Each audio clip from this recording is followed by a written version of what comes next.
Honors and awards. List any leadership, academic, or athletic honors that you have received in the past.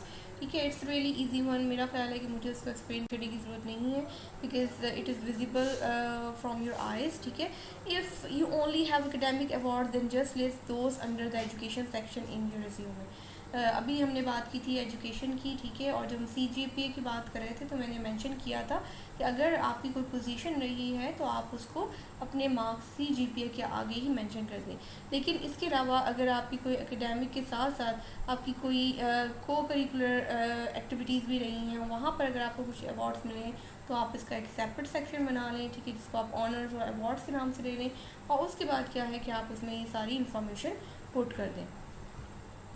Special interest and activities. Here you can include leadership or office positions held and responsibilities. यहाँ पर आप जो है वो अपनी leadership के बारे में, अपनी ऐसी एबिलिटीज़ के बारे में बात कर सकते हैं. ठीक है, जो कि बेनिफिशियल है फॉर योर गेटिंग जॉब. और उसके बाद जो है वो आप कितने रिस्पॉन्सिबल हैं. ठीक है, आप कौन कौन सी रिस्पॉन्सिबिलिटी जो है वो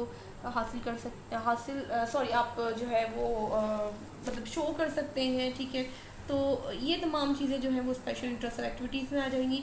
another subject you could include in here is if you have foreign language skill and that is relevant to the application.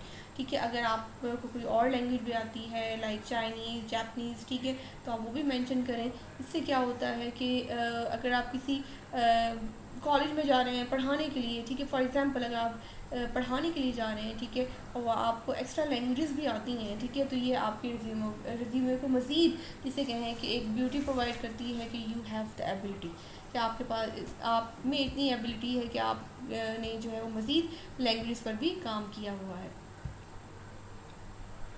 Okay students, अभी हमने डिफरेंट पार्ट्स के बारे में बात की रिज्यूमे के. ठीक है, इसमें हमने देखा कि there are some essential parts which should be included in your resume. ठीक है, और अब हम दो फॉर्मेट्स मैंने आपके लिए चूज़ किए हैं. ठीक है, तो मैं वो फॉर्मेट्स आपके साथ ज़रूर शेयर करना चाहूँगी.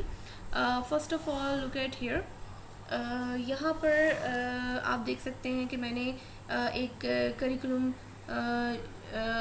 वाइटे या जिसम के रिज्यूमे या CV हमने जो है वो यहाँ पर डिस्कस करने जा रहे हैं. ठीक है, तो सबसे पहले पर्सनल इन्फॉर्मेशन है. जैसे हमने अभी डिस्कस किया था अपनी स्लाइड्स में कि जो पहली हम कह सकते हैं कि पहली हेडिंग थी वो आपके नाम के बारे में, आपके एड्रेस के बारे में, आपके फ़ोन नंबर के बारे में, आपके ईमेल एड्रेस के बारे में, आपकी स्टेट और जिसे हम कहते हैं कि सिटी के बारे में होती है, ज़िप कोड के बारे में होती है. ठीक है, तो that is the first you can say that refined type of resume. एक रिफाइंड रिज्यूमे जिसमें आई थिंक के तमाम एलिमेंट जो हैं वो एक रिज्यूमे के इंक्लूडेड हैं.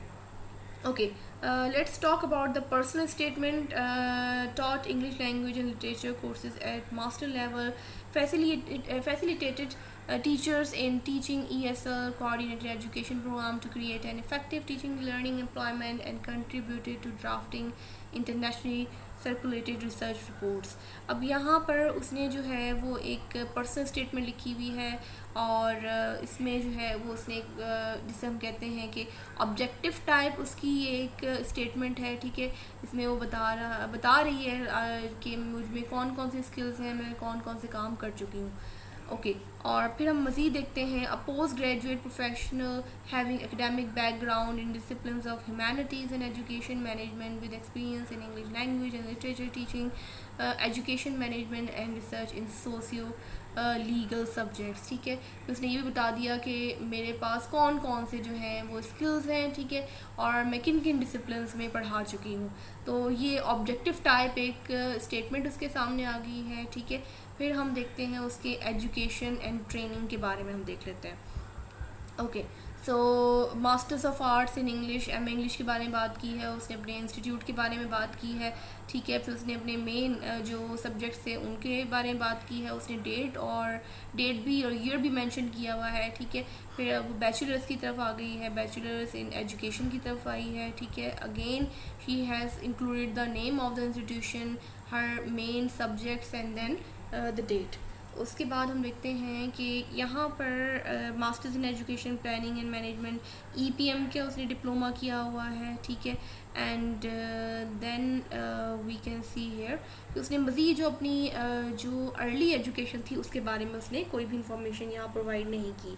इसके साथ जो हम उसके रिज्यूमे के हम जब हेडिंग में पढ़ रहे थे वी वर सीइंग के उसमें 7 CGPA और इसके साथ जो नंबर्स भी मेंशन किए थे, ठीक है। उसने यहाँ पर ये चीज़ मेंशन नहीं की हुई, ठीक है। उसने जस्ट जो है सिंपल अपनी एजुकेशन और उसके बाद जो है वो टाइटल ऑफ एजुकेशन, डेट्स और जो इंस्टीट्यूशन है, ठीक है, उसने इन 3 चीज़ों के बारे में और मेजर सब्जेक्ट्स में कौन कौन से रहे हैं, ठीक है, उसने इनके बारे में इंफॉर्मेशन जो है वो अपने इस रिज्यूमे में प्रोवाइड की है। ओके, फिर हम आगे बढ़ते हैं तो हम ये देखते हैं कि now she has mention work experience, ठीक है। उसने अपने वर्क एक्सपीरियंस के को कैसे मेंशन किया हुआ है, लेट्स टॉक हियर, ठीक है। ओके, लेक्चरशिप को उसने मेंशन किया हुआ है, ठीक है। Government Farida post graduate college Pakpattan Pakistan, ठीक है, दिस वाज द इंस्टीट्यूशन, ठीक है। अब उसने अपनी क्या है अपनी सारी की सारी जो ड्यूटीज़ थी, ठीक है, और जैसे लिखा हुआ था उसमें रिज्यूमे में कि अपनी मेन ड्यूटीज़ को आप डिस्कस करें, ठीक है, वो उसने यहाँ पर डिस्कस किए हुए हैं। जैसे organize and deliver classroom lectures to M English students, evaluate students class work and assignments, prepare classroom and coursework material, homework assignments and handouts, record and maintain accurate student attendance records and grades, develop English lesson plans in the in line with the university curriculum and maintain discipline in the classroom, create a vibrant teaching atmosphere, ठीक है। उसने उसके बाद जो है वो 2009 to 2010 यानी कि 1 ईयर उसने जो है वो यहाँ पर लेक्चरशिप की है, ठीक है। फिर उसने नेक्स्ट जॉब के बारे में मेंशन किया है, दैट इज़ एजुकेशन कोऑर्डिनेटर, ठीक है। और अगेन वी कैन सी 2013, ठीक है। अब ये इसने इसका जो सीक्वेंस है, ठीक है, वो मतलब we can say that least recent से रीसेंट तक है, ठीक है। यानी कि इसने जो पहली जॉब्स थी उनके बारे में मेंशन किया हुआ है और फिर जो है वो अपनी रीसेंट जॉब के बारे में इसने रिसर्च जैसे रिसर्च एसोसिएट है और 2014 में टिल प्रेजेंट है, ठीक है। उसने ये सबको एंड में लिखा है, उसने ये जो रीसेंट जॉब है, ठीक है, उसने इसको एंड में मेंशन किया है और उसके बाद उसने वही इंस्टीट्यूशन का नेम प्रोवाइड किया हुआ है और अपनी ड्यूटीज़ जो भी वो वहाँ पर करी है। पर्सनल स्किल्स, ठीक है, उसने पर्सनल स्किल्स में क्या चीज़ें इंक्लूड